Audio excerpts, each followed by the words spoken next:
Hi friends, this is Pankaj Bhardwaj और आज मैं लेकर आया हूं आप लोगों के लिए पेयर ट्रेडिंग स्ट्रैटेजी, जो कि डेली हफ्ते में 2 से 3 बार मैं 3 बार इस स्ट्रैटेजी का इस्तेमाल कर रहा हूं। और आप लोगों ने देखा होगा अक्सर कॉन्फ्रेंस में लाइव मेरे मुंह से सुनते हुए कि डीएलएफ चल रहा है, ओबराय रियल्टी लगाओ, गोदरेज प्रॉपर्टी लगाओ, इस टाइप से बहुत सारी चीज़ें हुई, जैसे एसआरएफ चल रहा है, नवीन फ्लोरो लगाओ। तो आखिर ये है क्या?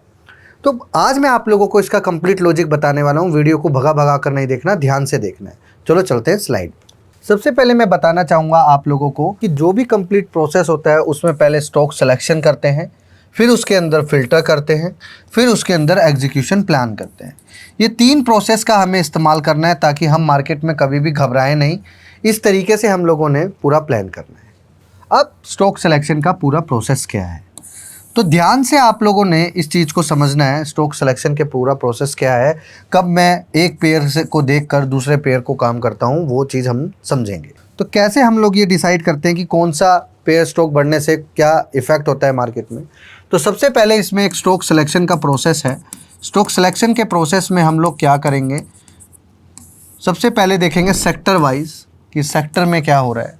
अगर मान लो सेक्टर 1% से ऊपर की मूव दे चुका है तो हम उठाकर उस सेक्टर के स्टॉक्स को देखेंगे कि कौन कौन से स्टॉक्स में क्या क्या मूवमेंट है। वो कहाँ से देखना है ये मैं अभी बताऊंगा। ये प्लस वाले में भी ऐसे ही देखना है और माइनस उसमें भी ऐसे ही देखना है कि -1% पूरा सेक्टर हो। अगर सेक्टर 1% प्लस है या 1% माइनस है तो हम पेयर ट्रेडिंग स्ट्रैटेजी का इस्तेमाल करेंगे, ध्यान रखना। अब ये सेक्टर की मूवमेंट पकड़नी कहाँ से है ये कैप्चर करते हैं। हमें जाना है TX3 पे। यहाँ पे सेक्टर परफॉर्मेंस में लिखा हुआ है, सपोज करो निफ्टी रियलिटी यानी कंस्ट्रक्शन वाले स्टॉक DLF लाइक। अब यहाँ पर हमने चेक करना है 1% से ऊपर होना चाहिए, मिनिमम 1% होना चाहिए। तो यहाँ पर गाइस देखिए DLF भी 3% माइनस है, आपका ओबराय रियल्टी भी 3% माइनस है, गोदरेज प्रॉपर्टी भी 4% माइनस है। अगर सपोज करो DLF 1% माइनस है और ओबराय रियल्टी 3% माइनस है और गोदरेज प्रॉपर्टी 3% माइनस है, तो हम लोगों ने क्या करना है, बजाय इनमें गेम करने की बजाय हमने 1% वाले DLF को कैच कर लेना है। जब कभी 1% से ऊपर का गैप हो जाए, यानी मिनिमम टू मिनिमम 1.5% का गैप हो जाए, तब उठाकर आपको वो वाला स्टॉक पिक करना है जो सेक्टर के अकॉर्डिंग नहीं चला हुआ हो, क्योंकि बाद में सेक्टर उसको अपने साथ खींच कर लेकर आएगा। तो ध्यान रखना, ये मैंने जो DLF, ओबराय रियल्टी और आपको गोदरेज प्रॉपर्टी का जो बताया, ये आपको नोट करके रखना है कि ये इसका पेयर ट्रेडिंग के सेटअप्स हैं। अगर एक चलेगा तो दूसरे को भी अपने आप ले आएंगे, ठीक है। तो चलो मैं कंप्लीट प्रोसेस अभी आप कैसे निकालना है ये मैंने आपको बता दिया है। यहाँ से ये आप क्लिक करोगे, निफ्टी ऑटो पे करोगे तो ऑटो वाली स्क्रिप्ट आ जाएगी, सब कुछ वहाँ पर आ जाएगी, राइट। तो इस तरीके से ध्यान रखना है आपने। मैं अभी बताता हूँ अब आपको करना क्या है। आपको ने स्टॉक कहाँ से निकालना है वो आपने देख लिया। वहाँ से मैं सारे स्टॉक्स को पिक करूँगा और सेक्टर जब 1% से ऊपर होगा तो मेरी नज़र रहेगी उस पूरे सेक्टर पे। तो ये ध्यान रखना है। पहला मैं सन फार्मा और सिप्ला का पेयर लेके चलता हूँ। दूसरा BPCL और HPCL का पेयर लेकर चलता हूँ। तीसरा ACC और UltraTech, M&M and Maruti, SRF and Navin Fluoro. इसके साथ साथ मैं दीपक NTR को भी लेकर चलता हूँ, ठीक है। और TVS मोटर और hero MotoCorp, bank of Baroda और PNB, बजाज फाइनेंस और Bajaj Finserv, MRF and Apollo tyre. One thing is very sure, ये आप लोगों को ध्यान रखना है। जैसे मैंने अभी DLF का बताया था, DLF का Oberoi realty and Godrej property, है ना। तो इस तरीके से आप लोगों को ध्यान रखना है। Hi guys, thank you for giving me wonderful response. जैसा मैंने सोचा था लोगों ने वैसा ही रिस्पॉन्स किया और आज मैं फिर आ गया हूँ मार्केट यात्रा लेकर आप लोगों के लिए। और इस बार मैं आ रहा हूँ 10 अगस्त इंदौर, 11 अगस्त जयपुर। यहाँ पर मैं बताने वाला हूँ ट्रेडर का वो लैंग्वेज, क्यों 10 में से 9 ट्रेडर पैसा खो रहे हैं। ये वो लैंग्वेज नहीं है जो आप मार्केट में सभी लोगों से सुनते हो कि डिसिप्लिन नहीं है, रिस्क मैनेजमेंट नहीं है। Discipline, risk management, stock selection, everything is depend on one thing. जानना चाहोगे क्या है वो? आ जाओ, मैं वहाँ पर आपको दिखाऊंगा ट्रेडर का सही वो लैंग्वेज, आखिर वो पैसा क्यों लूज़ कर रहा है और कैसे अपने आप को मार्केट में प्रोटेक्ट कर सकता है। दूसरा पॉइंट, मार्केट में एक अलग तरीके का सिनेरियो चलता है। वो अलग तरीके का सिनेरियो आखिर है क्या? मार्केट में मीडिया का आखिर क्या रोल प्ले होता है? आखिर मीडिया को इस्तेमाल करके हम लोग पैसा कैसे बना सकते हैं। इंदौर में मैं स्पेशली 2 टेक्निक का इस्तेमाल करके दिखाऊंगा आप लोगों को कि कैसे रिसेंटली लास्ट वीक में इन 2 टेक्निक्स का इस्तेमाल करके हम लोगों ने इतना पैसा बनाया। कैसे 50,000 से 50 लाख रुपए बनाए और कैसे 1 लाख से 36 लाख रुपए मेरे जूनियर ने बनाए by using the 2 simple method with confidence. अगर आप उसी तरीके के कॉन्फिडेंस को बनाना चाहते हो और देखना चाहते हो आखिर ये कॉन्फिडेंस होगा कैसे, आखिर पंकज भारद्वाज और उसकी टीम रोज रोज पैसा बना कैसे रही है। This is the pure kind of logic, not a charting technique. अगर आप इसी तरीके के कंसेप्ट और लॉजिक्स को जानना चाहते हो तो मेरे सेमिनार को ज्वाइन करना ना भूलिएगा।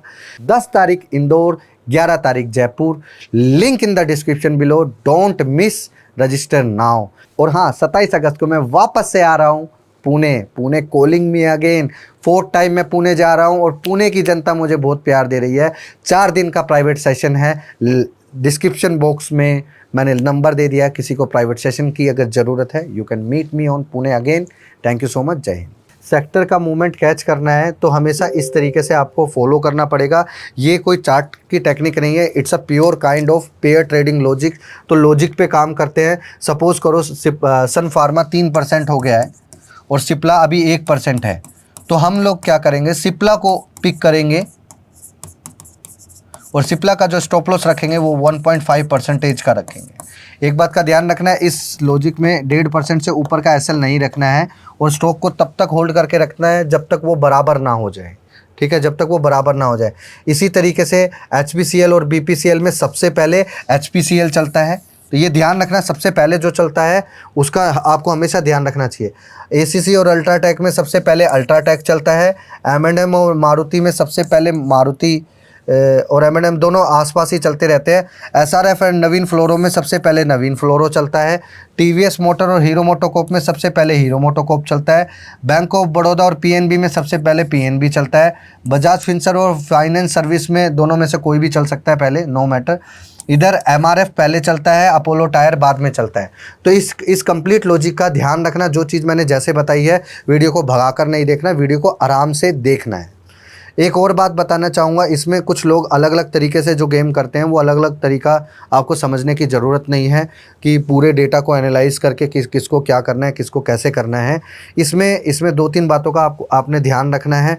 फर्स्ट ऑफ ऑल आपने क्या करना है, स्टेप 1 में आपने जाकर चेक करना है 9:20 से लेके 9:40 से 45 तक की रेंज में बार बार कि कौन से सेक्टर में मोमेंटम हो रहा है। जो सेक्टर 1% के ऊपर का हो प्लस या माइनस, उसको आपको चेक करना है कि उस सेक्टर के कौन से स्टॉक्स में हलचल हो रही है। ऐसे कोई स्टॉक है जो 3 से 5% हो गए हों प्लस या माइनस। दूसरा, ऐसे और भी कोई स्टॉक होंगे जो अभी तक 1% होंगे, उनको कीप आइज रखनी है, 1-2% के आसपास हो। तीसरा, आपने स्ट्रिक्टली एक चीज़ को फॉलो करना है, अगर कोई भी स्टॉक आप पेयर ट्रेडिंग में कर रहे हो, सपोज़ कोई 3% स्टॉक प्लस है, कोई 1% है भी, तो 2% का जो गैप हो गया है इसमें, जब कभी हम स्टॉक नंबर 1 पिक पकड़ेंगे और वो 5% है और दूसरा स्टॉक अभी 1% है, तो हमने जो 1% ये है ना, इसका मैक्सिमम टू मैक्सिमम 1.5% का एसएल रखना है, जो कि आपको रखना है। अगर उस दिन ये इस एसएल को बरकरार रखता है तो ये नो डाउट उसके बराबर आ जाएगा। कभी कभी आप लोगों को क्या देखने को मिलेगा, वो स्टॉक आज नहीं चला। अक्सर केमिकल वाले स्टॉक्स में आप लोग एक चीज़ देखोगे कि नवीन फ्लोरो चल गया है, दीपक एनटीआर चल गया है, बट एसआरएफ नहीं चला है। लेकिन जिस दिन एसआरएफ चलेगा उस दिन दीपक नाइट्रेट नहीं चलेगा, उस दिन नवीन भी चलेगा। यानी नवीन और एसआरएफ दोनों कंबाइन हैं, ये बात ध्यान रखना। इसी तरीके से फर्टिलाइज़र वाले स्टॉक्स में जीएनएफसी एंड आरती इंडस्ट्री जैसे स्टॉक्स दोनों कंबाइन में चलते हैं। ये मैंने लिस्ट में नहीं लिखा था, तो ये बात ध्यान रखना। ये स्टॉक्स का भी बिहेवियर मैंने देखा है कई बार, ये दोनों एक अपने अलग तरीके के माहौल में चलते हैं। तो इन सब चीज़ों से आपको समझ में आना चाहिए कौन सा स्टॉक आज चला है, कौन सा नहीं चला। सपोज़ करो 2 दिन तक नवीन फ्लोरो चल गया है, 2 दिन तक दीपक एनटीआर चल गया है, लेकिन एसआरएफ पे कुछ जोर नहीं हो रहा है। One thing is very sure कि एसआरएफ में मोमेंटम आने वाला है, कभी भी वाला है, तो SRF को हम 2-3 दिन के लिए लॉन्ग के लिए स्विंग के लिए कर सकते हैं।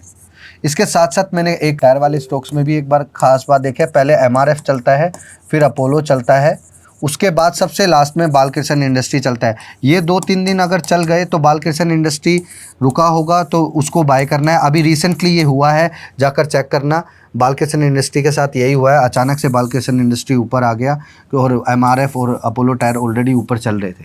तो गाइज़ इसी तरीके के लॉजिक्स को आपको जानने के लिए चार्ट की ज़रूरत नहीं है, you need to use your common sense. अगर बड़ा भाई चल रहा है तो छोटा भाई भी चलेगा, इस कंसेप्ट से आप इसको याद रखना।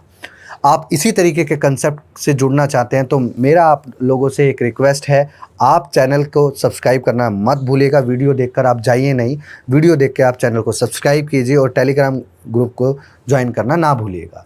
Link in the description below.